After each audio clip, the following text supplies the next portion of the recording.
bayi kalau misal rewel serewel-rewelnya kalau dinenenin kan kasih ASI kan diem Kak. Nah itu selama jam 10 malam sampai jam subuh kalau belum dengar adzan itu nggak berhenti nangis. Itu tiap hari. Belum aku cerita, Ustaznya udah tahu. Ini anaknya tulang wangi. Dunia gaib itu Farah itu wangi, aroma aroma tubuhnya itu wangi. Jadi kayak narik gitu seperti magnet. Dari bayi aku dengar suara itu loh, nafasnya ya itu yang paling ditakutin Farah itu. Makanya kan tiap hari itu nangis terus, kayak bayi itu nangis yang kayak kejer banget itu loh, Kak. Kayak sampai kelojotan gitu loh, tapi liatin ke atas terus.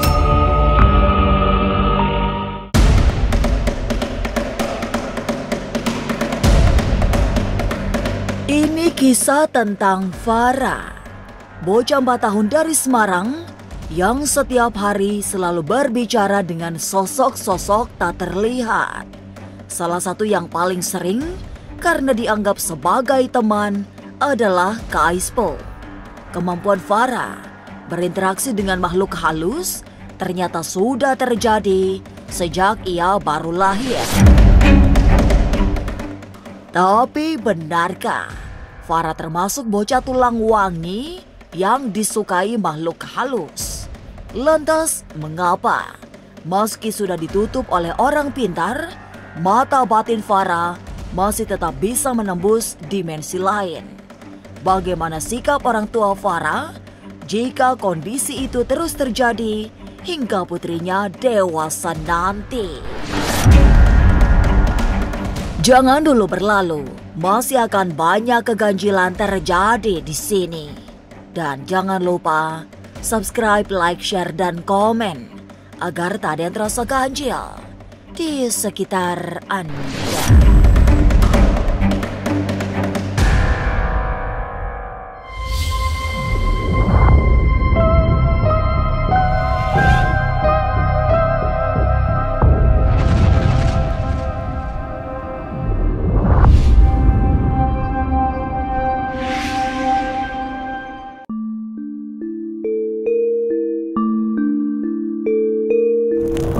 Dari kota Semarang, Jawa Tengah, inilah kisah Farah, bocah ajaib yang setiap hari selalu berbicara dengan sosok-sosok tak terlihat. Kemampuan bocah berusia 4 tahun itu berinteraksi dengan makhluk halus sedang viral karena muncul di jejaring sosial. Dengan kata-kata yang tidak selalu lengkap, Farah bercerita tentang sesuatu yang bagi orang lain menyeramkan.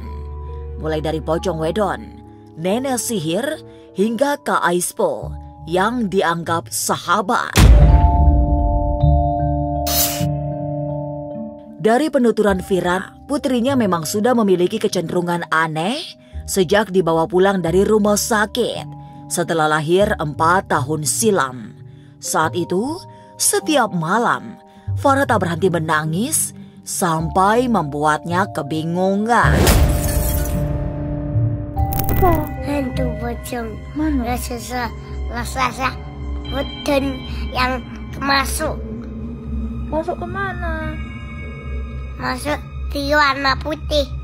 Wedon itu apa? Wedon itu apa? Mama nggak tahu. Wedon ton wasok itu kunci Ayo, wedon itu apa? pocong wedon. Dia itu dari awal lahir, dari pulang dari rumah sakit itu tuh ada banyak kejadian yang menurutku aneh.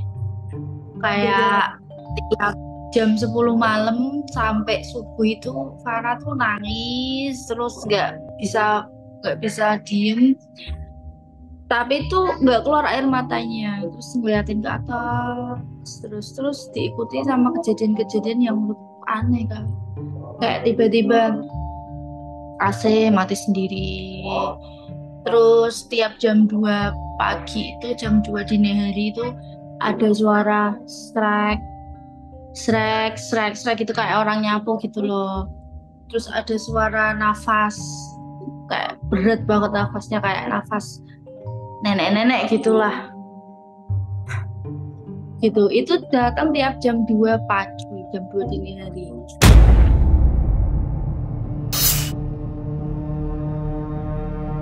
Kejadian-kejadian aneh tak pernah berhenti. Hingga usia Farah 3 bulan, masih terus menangis pada jam-jam tertentu, terutama pada dini hari.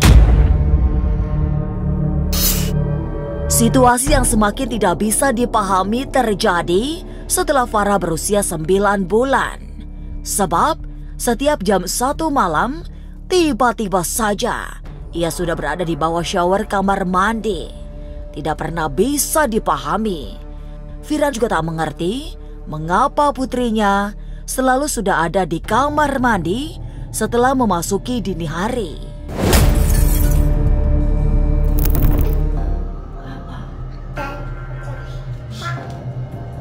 Gimana sih?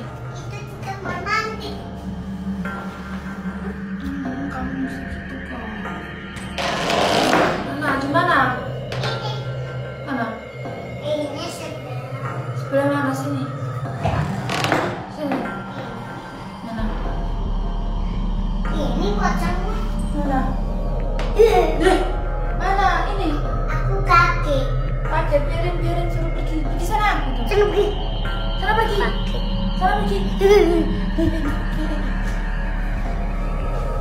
Sana pergi. Pocong nangis. Oh, diusir nangis. Biarin nangis. Gimana nangisnya? Pocong.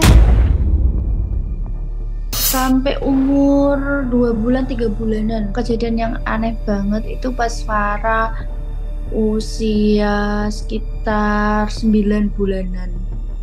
Tiap jam 1 dini hari, jam 1, jam 2 itu tiba-tiba itu dia tuh udah itu main ke kamar mandi.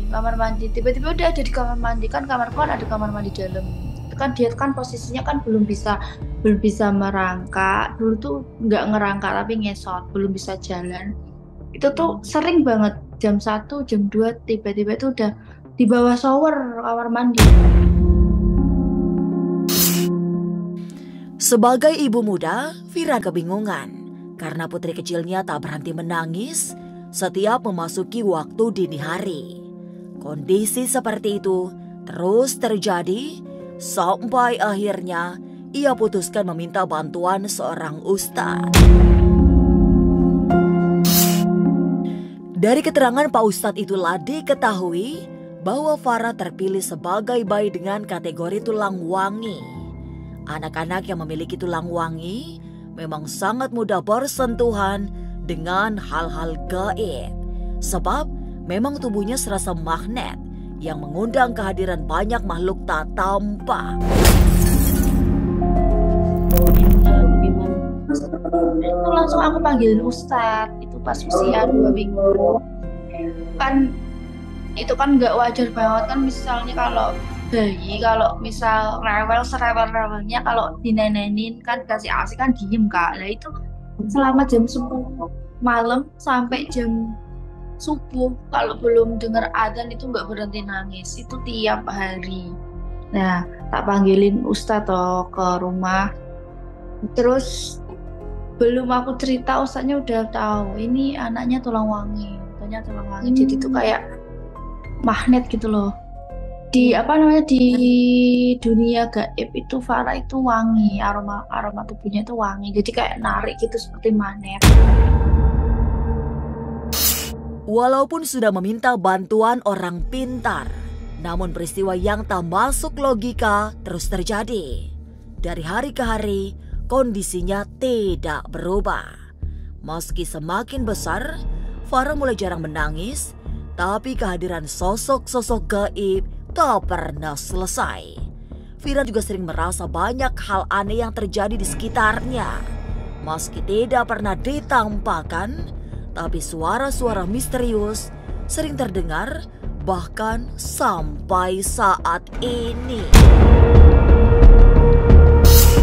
Farah, ini siapa? Aispo. Oh, itu temanmu yang datang tiap hari?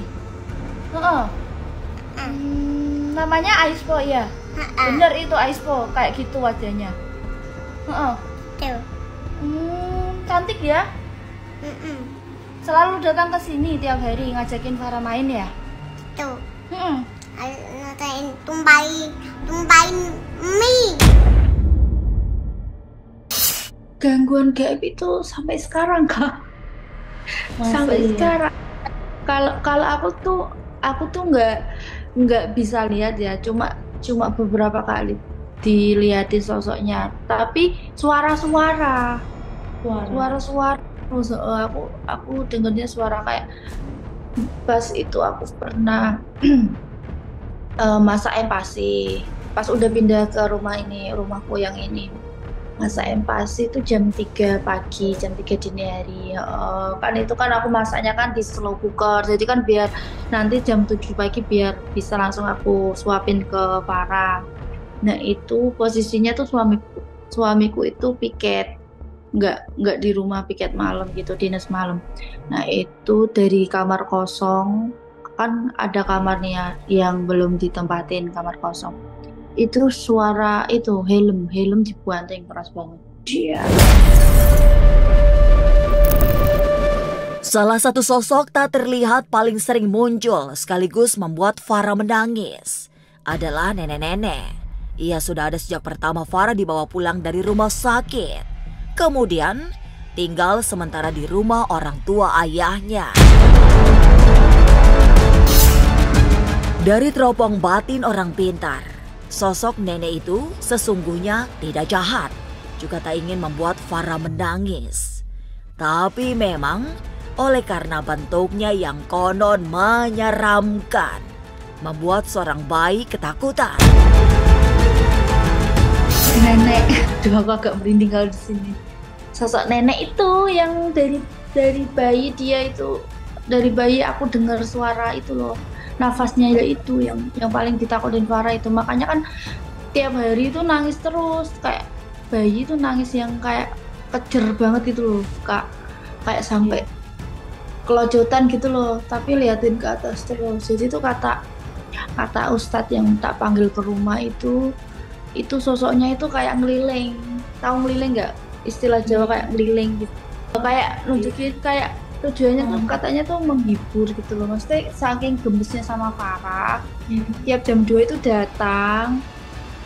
Nggak jam 2, aku dengernya nafasnya itu jam 2. Tapi kalau Farah itu dari jam 10 sampai subuh itu nangis terus. Nah, itu kata ustadznya itu didatengin itu. Saking seremnya, niatnya tuh gemes sama Farah gitu kata ustadznya. Tapi kan sosoknya kan serem banget gitu, jadi Farahnya nangis takut. Selain melihat nenek-nenek, pertemuan Farah dengan sosok yang kemudian dipanggil sebagai Kak Aispo juga sudah lama terjadi. Sejak dulu, sejak kecil, tapi ia memang baru bisa menyebutkan namanya setelah berusia 4 tahun.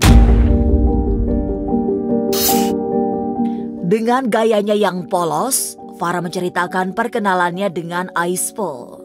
Sejak itu, mereka sering bermain bersama, meski tidak jarang seperti terjadi drama berebutan mainan. Tapi anehnya, Farah sering menyebut Aispo sedang berada di kolam ikan dengan kaki berdarah. Farah itu kenal Kak Aispo itu gimana kok bisa tahu namanya Aispo? Karena Aispo. Namamu siapa? Oh gitu. Farah nanya sama Awas, Aispo. awas. Iya. Kaisa ada. Mana? Cantik. Tiba-tiba itu sering kayak muncul gitu, kayak ngajakin main Farah. Anak kecil, dia kan manggilnya kan Kak gitu. Kak. Awalnya tuh, jadi tuh awalnya Farah mendeskripsikan sosoknya itu mulai usia genap 4 tahun Kak. September 2023 pas genap 4 tahun. Nah, awalnya tuh aku belum ngeh gitu loh, tapi kok intens banget, sering banget kalau lagi mainan gitu. Ini punya aku kak, ini punya aku kak, sana pergi tuh. Terus tak tanyain, kak siapa toh, kak siapa, kan nggak ada orang di sini, kamu ngomong sama siapa, tak tanyain gitu. Nah dijawab Kak Aispo. Mana Kak Aispo? Terus itu nunjuk ini di depan. Nah itu mulai intens jelasin kalau Kak Aispo itu ada Kak Aispo lagi berenang di kolam ikan, kakinya berdarah gitu. Kayak jelasin sosoknya gitu loh. Pernah itu siang-siang tuh kan aku lagi nonton TV di ruang sini, di ruang tengah. Terus Farah itu kayak nutup pintunya, nutup pintu kamar. Kayak tarik-tarikan gitu loh. Udah dibilangin tidur kok gitu Farahnya. Terus pintunya ditutup. Terus kayak kebuka sendiri, nutup, buka sendiri, nutup gitu. Nah itu sering banget itu muncul. Terus kayak pas lagi makan jajan, ini kamu mau nggak gitu, kayak mau nyuapin gitu.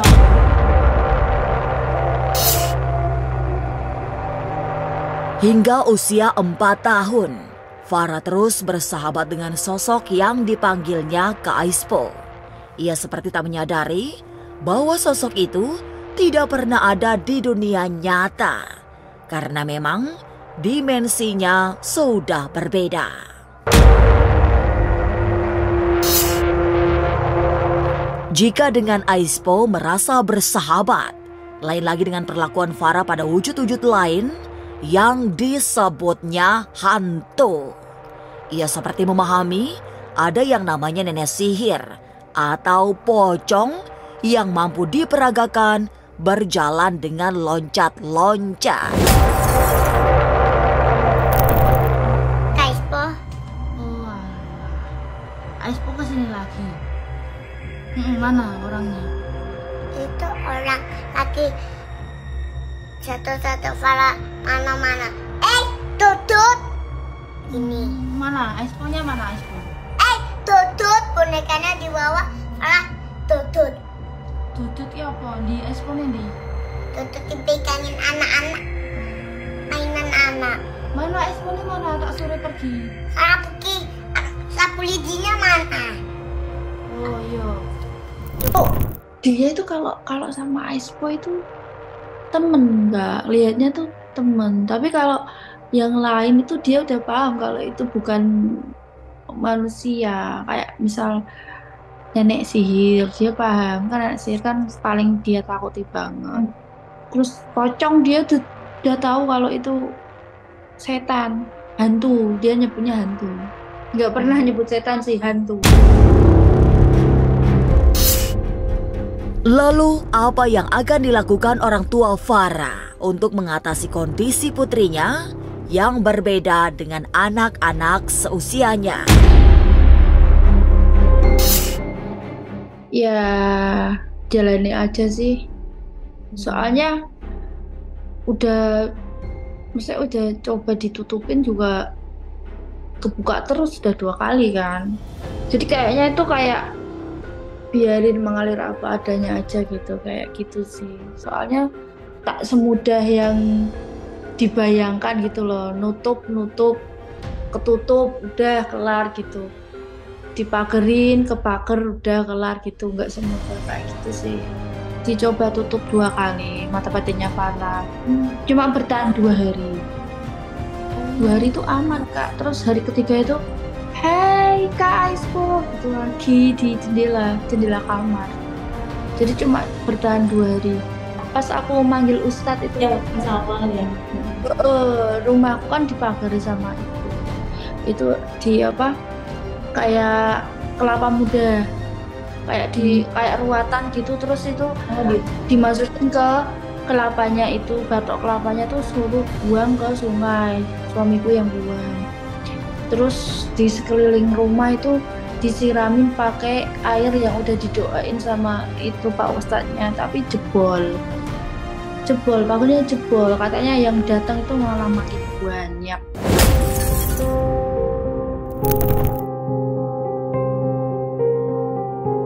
Memang Anak dengan kategori tulang wangi adalah sosok pinilih.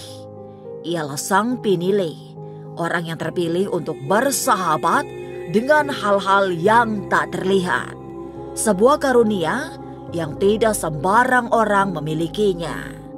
Maka, semogalah Farah akan menjadi seseorang yang bermanfaat kelak, terutama dalam menyambungkan alam nyata dengan dimensi yang tak kasat mata.